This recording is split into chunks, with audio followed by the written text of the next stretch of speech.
Okay, picture this. You're standing on a beach, and all of a sudden, the water just pulls back, way back, exposing the sand all around you. Now, for a second, it looks totally safe, but we all know what that really means, right? A huge disruptive wave's on its way.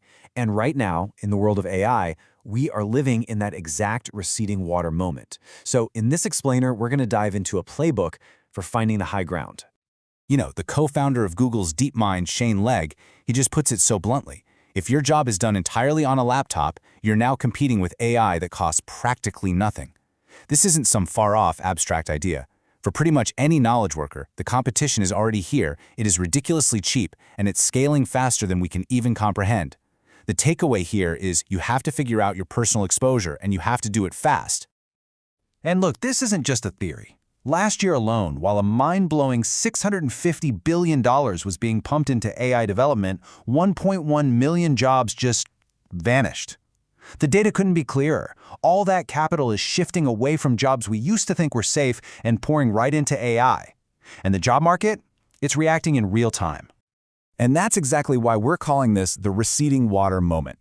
You might be looking at your day-to-day work and thinking, everything seems fine, I'm perfectly dry. But all the sensors are screaming that a wall of water is heading our way, and it is moving at an incredible speed.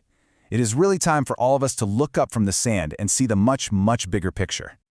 So this brings us to the first and maybe the most critical part of this whole thing. We've got to diagnose our own situation. Are you, your project, or maybe even your entire company standing on some pretty vulnerable ground right now? So how can you actually tell? I mean, how do you know if that shiny new AI venture is the real deal, or if it's just, $1 million science project that has a great demo, but absolutely zero customers and zero cash flow? Well, there's a quick way to find out. We can use this really simple diagnostic tool called the RAIL framework. It's just 4 questions. It'll take you less than a minute, and I promise you, it will give you a brutally honest look at whether you're on high ground or you're stuck down in the flood zone. All right, first up, R is for revenue. Is your AI project actually being used by real people who are paying real money for it? And here's the thing to watch out for, the pilot phase trap. If you hear someone say, oh, well, we're still piloting it, that should be a massive red flag. Let's be honest, if there's no clear path to making money, you don't have a boat to get through this flood. Next, A is for acceleration. Can you actually ship something tangible, something real to your customers in 2 weeks? Not 6 months, not 6 weeks, 2 weeks. The pace of AI innovation right now is absolutely insane. If you can't move that fast, I guarantee you somebody else will. If your AI isn't making things dramatically faster and more efficient, you're in the flood zone. Then we've got I for in-market. Okay, so maybe you're working on an internal tool. Fine, it doesn't bring in direct revenue. But is it actually deployed? Are your colleagues really using it every day? Is it gathering real data from real situations? Because if it's just sitting on a server somewhere in a test environment, it's not a business asset, it's a hobby. And finally, L is for learning. And honestly, this one is the ultimate deal breaker. Are you learning from how real customers use, and how they break your product every single day? Just think about it for a second. 1 week of learning from the real world is worth more than 6 months of testing inside your own little bubble. In this race, if you are not constantly learning, you are already losing. Okay, so if that RAIL framework has you feeling a little bit uneasy, don't panic. Seriously, the key isn't just knowing you might be in the flood zone, it's about having the right map to find your way to the high ground. So let's take a look at that map right now. Look, the AI world seems impossibly complex, but you can actually ignore most of the noise. It really just boils down to 3 layers. Layer 1, the infrastructure. And layer 2, those giant frontier models, that's the giant's playground. That's where NVIDIA and Google are duking it out. But layer 3, the apps and services layer, it is wide open. This is the interface, the thing that actually solves a problem for a real person. And this is where the real value is going to be captured. And this quote just illustrates the point perfectly. I mean, think back to the dot-com boom. Most of the companies that did the hard work of laying all that fiber optic cable, they went bust. The real winners were the ones who built on top of it. The Amazons, the YouTubes, the PayPals. The exact same pattern is repeating itself today with AI. So you've got the map. You know your destination is layer 3. But how do you actually start walking that path in your own career?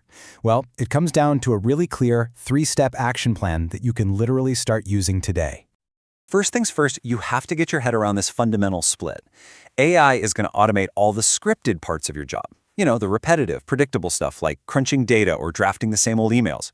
Your survival, and frankly your value, now depends on you owning the strategic parts, solving brand new problems, building real trust with clients, using that unique human judgment you have. That is your edge.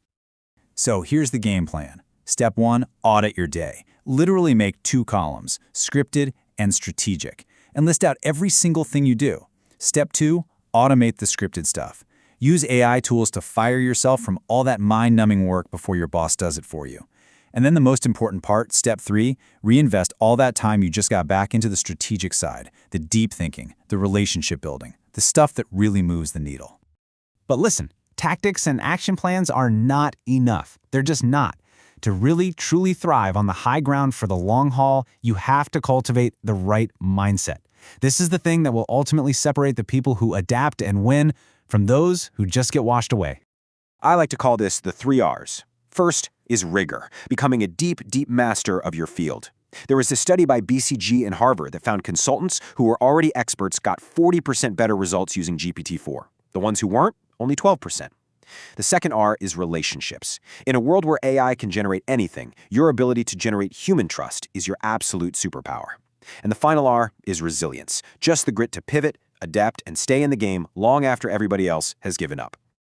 There's this little story that just captures this idea perfectly. So there's a small wave and it's racing toward the shore, and it looks up ahead and sees these jagged rocks, and it starts to totally panic. It screams to the giant ocean behind it, "Look out, we're gonna crash, it's all over."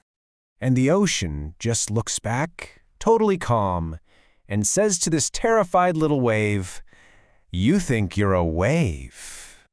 You're not a wave, you're water.